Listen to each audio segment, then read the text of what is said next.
औज़ुबिल्लाहि मिनश्शैतानिर्रजीम बिस्मिल्लाहिर्रहमानिर्रहीम। अस्सलामु अलैकुम नाज़रीन, अल-नूर यूट्यूब चैनल पर खुश आमदीद।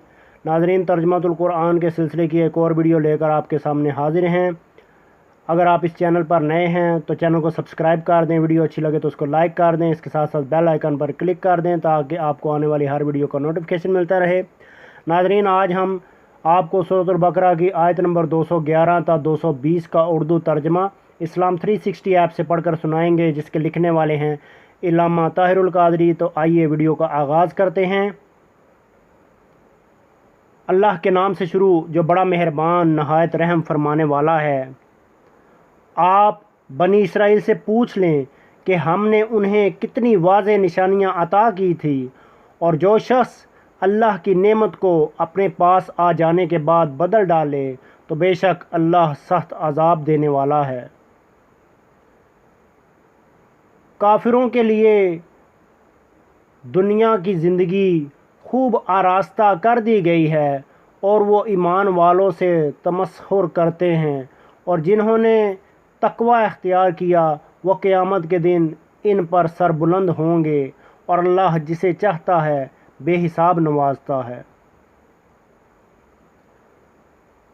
इब्तदा में सब लोग एक ही दीन पर जमा थे, फिर जब इनमें इख्तलाफात रूनमा हो गए तो अल्लाह ने बशारत देने वाले और डर सुनाने वाले पैगंबरों को भेजा, और इनके साथ हक़ पर मबनी किताब उतारी ताकि वो लोगों में इन उमूर का फ़ैसला कर दे जिनमें वो इख्तलाफ करने लगे थे।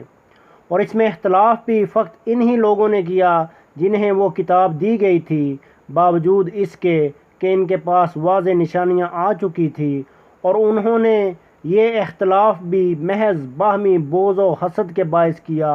फिर अल्लाह ने ईमान वालों को अपने हुक्म से वो हक़ की बात समझा दी जिसमें वो इख्तलाफ करते थे, और अल्लाह जिसे चाहता है सीधे रास्ते की तरफ हदायत फरमा देता है।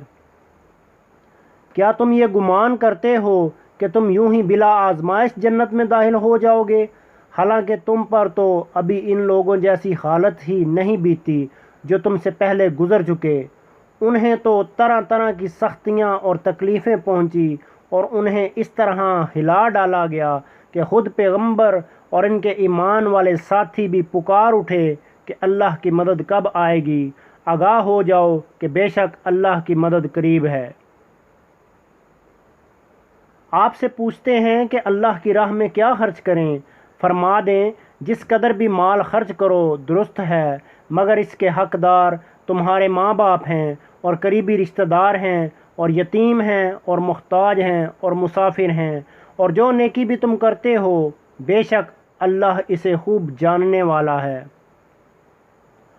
फितना व फसाद की बिहकुनी और क़याम अमन के लिए दिफाई की ताल तुम पर फ़र्ज कर दिया गया है, हालांकि वो तुम्हें तबन नागवार है, और मुमकिन है तुम किसी चीज़ को नापसंद करो और वह हकीकतन तुम्हारे लिए बेहतर हो, और ये भी मुमकिन है कि तुम किसी चीज़ को पसंद करो और वह हकीकतन तुम्हारे लिए बुरी हो, और अल्लाह खूब जानता है और तुम नहीं जानते।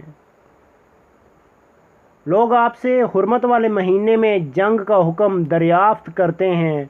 फरमा दें, इसमें जंग बड़ा गुनाह है, और अल्लाह की राह से रोकना और इससे कुफ्र करना, और मस्जिद हराम खाना काबा से रोकना और वहाँ के रहने वालों को वहाँ से निकालना अल्लाह के नज़दीक इससे भी बड़ा गुनाह है, और ये फितना अंगेज़ी कत्लो खून से भी बढ़कर है।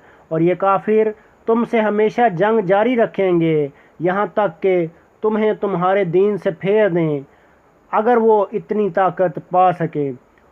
और तुम में से जो शख्स अपने दीन से फिर जाए और फिर वो काफिर ही मरे तो ऐसे लोगों के दुनिया व आखिरत में सब आमाल बर्बाद हो जाएंगे, और यही लोग जहन्नमी हैं, वो इसमें हमेशा रहेंगे। बेशक जो लोग ईमान लाए और जिन्होंने अल्लाह के लिए वतन छोड़ा और अल्लाह की राह में जहाद किया, यही लोग अल्लाह की रहमत के उम्मीदवार हैं, और अल्लाह बड़ा बख्शने वाला मेहरबान है। आपसे शराब और जुए की निस्बत सवाल करते हैं। फरमा दें, इन दोनों में बड़ा गुनाह है और लोगों के लिए कुछ दुनियावी फ़ायदे भी हैं, मगर इन दोनों का गुनाह ان کے نفع سے بڑھ کر ہے، اور آپ سے یہ بھی پوچھتے ہیں کہ کیا کچھ خرچ کریں، فرما دیں جو ضرورت سے زائد ہے خرچ کر دو۔ اسی طرح اللہ تمہارے لیے اپنے احکام کھول کر بیان فرماتا ہے تاکہ تم غور و فکر کرو۔ تمہارا غور و فکر دنیا اور آخرت دونوں کے معاملات میں رہے، اور آپ سے یتیموں کے بارے میں دریافت کرتے ہیں، فرما دیں ان کے معاملات کا سنوارنا بہتر ہے، اور اگر انہیں نفقہ و کاروبار میں اپنے ساتھ ملا لو تو وہ بھی تمہارے بھائی ہیں، اور اللہ خرابی کرنے والے کو بھلائی کرنے والے سے جدا پہچانتا ہے، اور اگر اللہ چاہتا تو تمہیں مشقت میں ڈال دیتا، بے شک اللہ بڑا غالب بڑی حکمت والا ہے۔ صدق اللہ العظیم۔ ناظرین، امید کرتا ہوں آج کی ویڈیو آپ کو پسند آئی ہوگی۔ اس کے ساتھ ہی اجازت دیجیے، اللہ حافظ۔